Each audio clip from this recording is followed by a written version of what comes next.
تھوڑا دل کا درد سنیں، حالات خراب ہیں، خراب نہیں بہت خراب ہیں، بہت زیادہ خراب ہیں۔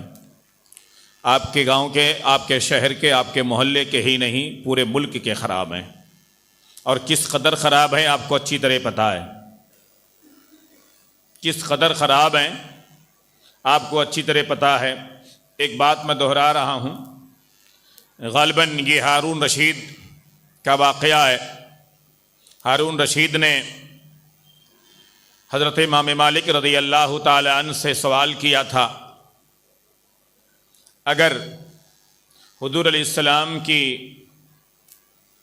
ناموس پر، حضور کی عزت پر حملہ ہو، غور سے سنیے گا، حضور علیہ السلام کے عزت و ناموس پر حملہ ہو تو امت کو کیا کرنا چاہیے؟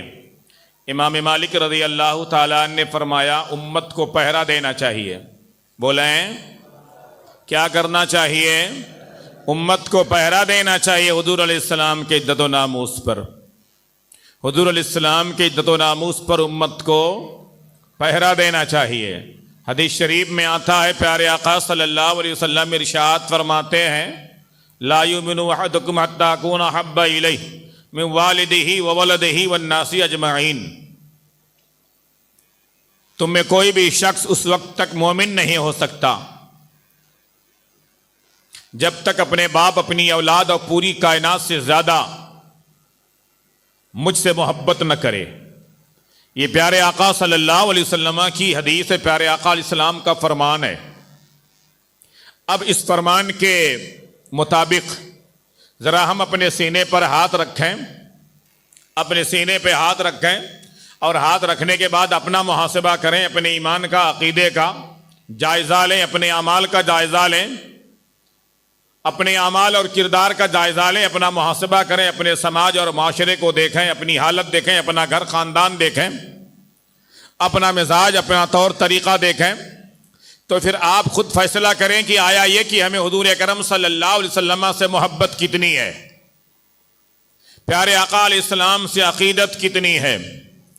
آج جگہ جگہ پر حضور علیہ السلام کی ذات پر جو بکواس کی جا رہی ہے، آپ کے خلاف بات کی جا رہی ہے، امہات المومنین کی شان میں توہین کی جا رہی ہے، مذہب اسلام کے خلاف بات کی جا رہی ہے، وجہ کیا ہے؟ وجہ کیا ہے؟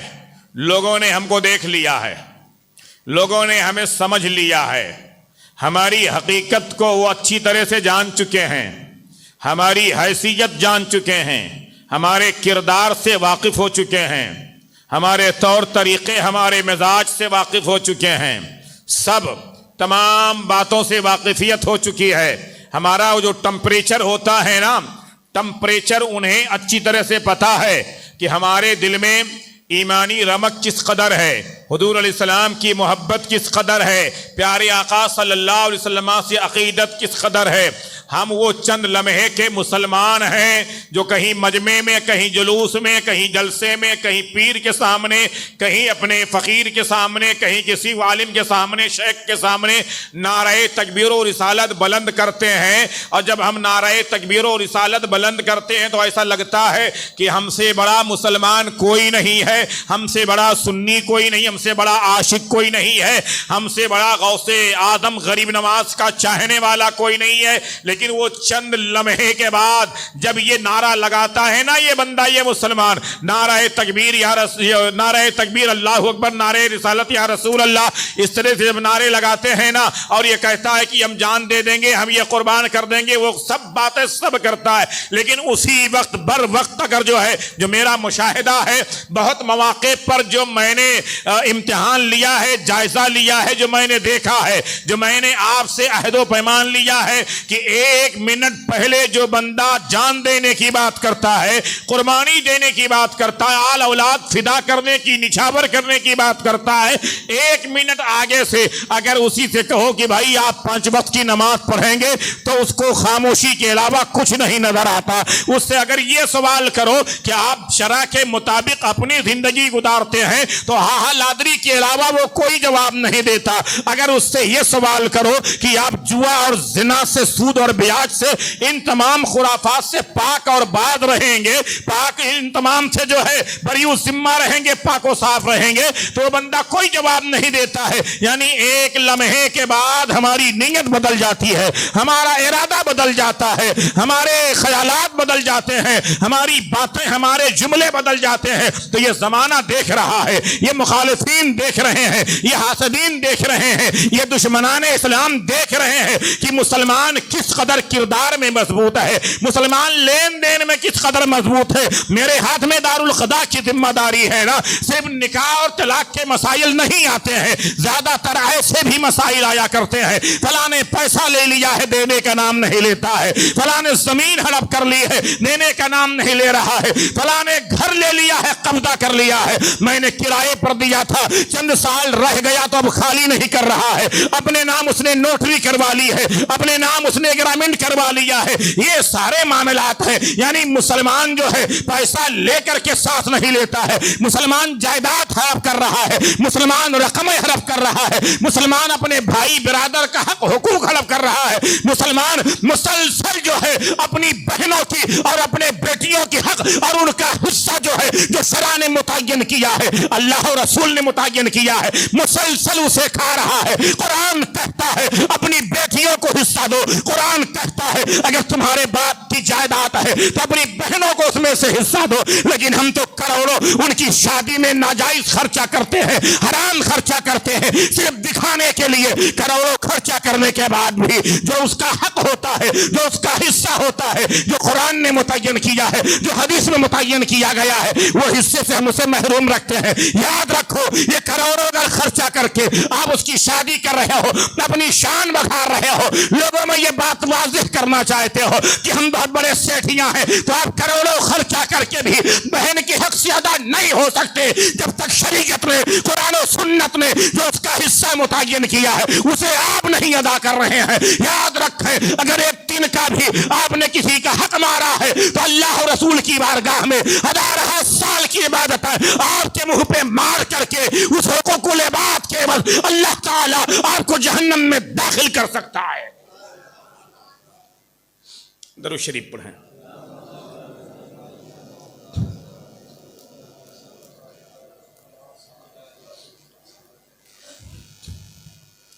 تو یہ جو آوازیں اٹھ رہی ہیں نا مخالفت میں، ہمارے کردار کو دیکھ کر ہم کتنے سچے مسلمان ہیں، ہمارے نوجوانوں کو دیکھ کر، ہمارے نوجوانوں کے حالات کو دیکھ کر. سوشل میڈیا پر بکواس کرنا ہو تو دن بھر بکواس کریں گے، اول فول بکنا ہو تو دن بھر بکیں گے، مار دیں گے، کاٹ دیں گے، جان لے لیں گے، دے دیں گے، بلا وجہ کی باتیں. 5 وقت میں، جسے 5 وقت میں 24 گھنٹے میں 2 گھنٹا اپنے رب کے لیے، اپنے رب کے لیے، اپنے رب کی رضا کے لیے، ایک فرد اور قرض سے ادا ہونے کے لیے، جس قوم اور جس نوجوان کے پاس 2 گھنٹے کا، 1.5 گھنٹے کا، ٹوٹل 2 گھنٹے کا ٹائم جس قوم اور نوجوان کے پاس نہیں ہے، وہ جان کیا دے دے گا، وہ آل اولاد کیا پیش کرے گا، وہ خاندان کیا پیش کرے گا. سب سے پہلے اپنا 2 گھنٹہ اللہ نام پہ پیش کرو. فجر سے لے کر عشاء تک اپنا 2 گھنٹہ اللہ نام پر دو، تو پھر ہم سمجھیں کہ آپ کے اندر جذبہ ایمانی ہے، تو پھر ہم سمجھیں کہ آپ کو اللہ کی ذات سے خوف ہے، تو پھر ہم جانیں کہ آپ کو حضور اکرم صلی اللہ علیہ وسلم سے محبت ہے، تو ہم جانیں اور سمجھیں. لیکن یہ سب تو نہیں ہے. خرافات بکنے کے لیے ہمارے پاس ٹائم ہے، بکواس کرنے کے لیے ہمارے پاس ٹائم ہے، ہمارے پاس، اب میں نے کہا نا، طرح طرح کے معاملات، طرح طرح کے کیس آتے ہیں. کل ایک خاتون اپنے شوہر کو لے کر کے آتی ہے، میرا مقصد کسی کو طنز کرنا اور کسی کو ذلیل کرنا اللہ کی قسم نہیں ہوتا، رب کعبہ کی قسم. لیکن جب معاملات اور حادثات نگاہوں کے سامنے آتے ہیں تو بڑا افسوس ہوتا ہے، مجھے اس قدر صدمہ ہوتا ہے کہ یہ ہماری قوم ہے، یہ ہماری قوم کے لوگ ہیں. ایک بندے کو لے کر کے آتی ہے ہمارے سامنے, اپنے شوہر کو لے کر آتی ہے. ایک مجبور, ایک بے بس بیوی آتی ہے. کیا معاملہ ہے؟ ان کی طبیعت خراب ہے. کیا طبیعت خراب ہے؟ یہ ہوش و حواس میں نہیں ہے, پریشانی اول فول بک رہے ہیں, یہ ہوش میں نہیں ہے. میں نے کہا کہ تکلیف کیا ہے؟ تو بہت سارے لوگ جو ہے نا عیوب کو چھپایا کرتے ہیں, ادھر ادھر کی باتیں کیا کرتے ہیں. میں کہتا ہوں کسی بھی طرح سے بھائی سچائی سے بیان دو, سچائی سے باتیں کرو تو صحیح آپ کا علاج ہوگا. میں نے کہا ان کی طبیعت خراب ہے, یا یہ بتاؤ یہ نشہ کرتے ہیں, یہ بتاؤ یہ ڈرگس پیتے ہیں, گولی لیتے ہیں, شراب پیتے ہیں, گاجا پیتے, کیا کرتے ہیں؟ فوراً بیوی نے کہا دراصل یہ نشہ کرتے ہیں, اور 2 دن سے ان کو نشہ نہیں دیا گیا ہے. نشہ پینے کا, کھانے کا, گاجا پینے کا ان کو موقع نہیں ملا ہے, روک دیا گیا ہے. میں نے کہا بس وہی وجہ ہے, اس کو نشہ نہیں ملی ہے نا, جس کی بنیاد پر یہ پاگل بنا ہوا ہے, جس کی بنیاد پر اول فول بک رہا ہے, جس کی بنیاد پر یہ آڑی ٹیڑھی حرکت کر رہا ہے. اب تمہارے دماغ میں ہے کہ اس کو بھوت آ گیا ہے, پریت آ گیا ہے.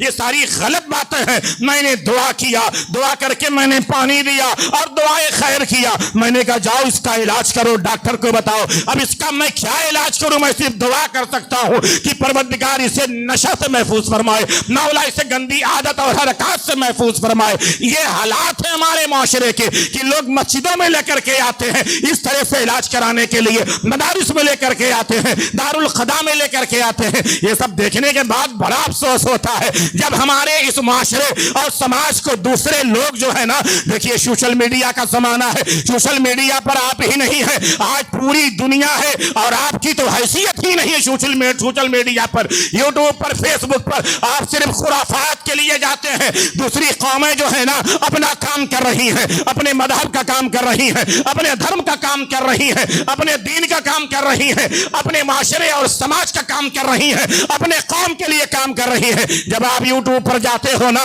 تو آپ خرافات دیکھنے کے لیے جاتے ہو, آپ پبجی کھیلنے کے لیے نیٹ چالو کرتے ہو, آپ یہ فیس بک پر جب جاتے ہو تو تماشا کرتے ہو. دوسری قومیں اور ان کے نوجوان, ان کے پڑھے لکھے لوگ جو ہے نا, جب وہ ایسے سوشل میڈیا پر اور ایسے پلیٹ فارم پر جاتے ہیں نا, جب وہ نیٹ کھولتے ہیں تو اپنے قوم کا کام کرتے ہیں, اپنے دھرم کا کام کرتے ہیں, اپنے مذہب کا کام کرتے ہیں, اپنی قوم کو کچھ دیتے ہیں, کچھ فائدے کی بات کرتے ہیں. لیکن یہ آپ کو فرصت کہاں ہے, آپ کو یہ توفیق کہاں ہے؟ آپ کو تو بکواس سے فرصت نہیں ہے. یہ سب ہمارے اعمال ہے جو لوگوں کی نگاہوں کے سامنے بالکل رود روشن کی طرح آیا ہے, سورج کی طرح روشن ہے. ہمارا بے نمازی ہونا عام ہے, ہمارا شرابی ہونا عام ہے, ہمارا جواری ہونا عام ہے, ہمارا زانی ہونا عام ہے, ہمارا سود اور بیاج کا کاروباری ہونا عام ہے, ہمارا حقوق العباد میں گرفتار ہونا عام ہے, لوگوں کو پریشان کرنا عام ہے, اس نے سلوک نہ کرنا یہ عام ہے, مسجدیں خالی رکھنا یہ عام ہے, علماء کی گستاخی کرنا عام ہے. اللہ اور رسول کی ذات سے ہٹ کر کے اللہ کے بندوں پر ماد اللہ اتنا زیادہ اعتماد اور بھروسہ کرنا کہ ماد اللہ شرک تک ہو جائے, یہ سب عام ہے آج سوشل میڈیا پر, جس کی بنیاد پر لوگوں نے دیکھ لیا ہے کہ اس کا چہرہ صرف مسلمانی ہے, اس کا لباس صرف مسلمانی ہے, اس کی وضع قضا مسلمانوں جیسی ہے, لیکن اس کے دل میں اللہ کا خوف نہیں ہے, حضور کی محبت نہیں ہے, صحابہ سے عشق نہیں ہے, اہل بیت سے محبت نہیں ہے, غوث اعظم غریب نواز سے عشق نہیں ہے. لہذا اس کی شان میں نہیں بلکہ اس کے پروردگار کی شان میں جو چاہو کہہ دو, اس کے ایمانی جذبے کو کچھ نہیں ہوگا. نبی کی شان میں توہین کر لو, یہ تس سے مس نہیں ہوگا. صحابہ کو جو سمجھ میں آئے کہہ دو, یہ کچھ نہیں کر سکتا ہے. اہل بیت کی توہین کر دو, یہ کچھ نہیں کر سکتا ہے, کیونکہ اس کی وجہ یہ ہے یہ ظاہر میں زندہ ہے, اس کی نگاہیں تو دکھ رہی ہیں, اس کی آنکھیں دکھ رہی ہیں, لیکن یہ اندھا ہو چکا ہے. اس کے کان تو دکھ رہے ہیں لیکن یہ بہرا ہو چکا ہے. اس کی زبان تو نظر آ رہی ہے مگر یہ گونگا ہو چکا ہے. ہاتھ نظر آ رہے ہیں مگر یہ لولا ہو چکا ہے. پیر نظر آ رہے ہیں مگر یہ جو ہے لنگڑا ہو چکا ہے. ظاہر میں چلتا پھرتا یہ مردہ ہے, اس کے اندر انسانیت اور ایمانی رمق نہیں ہے.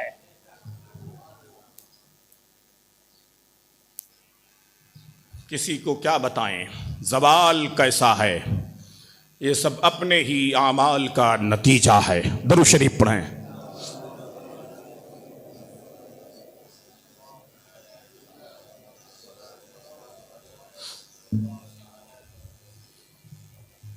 ٹمپریچر ناپا جا چکا ہے, ہماری حیثیت سب کو سمجھ آ چکی ہے, تب جا کر کے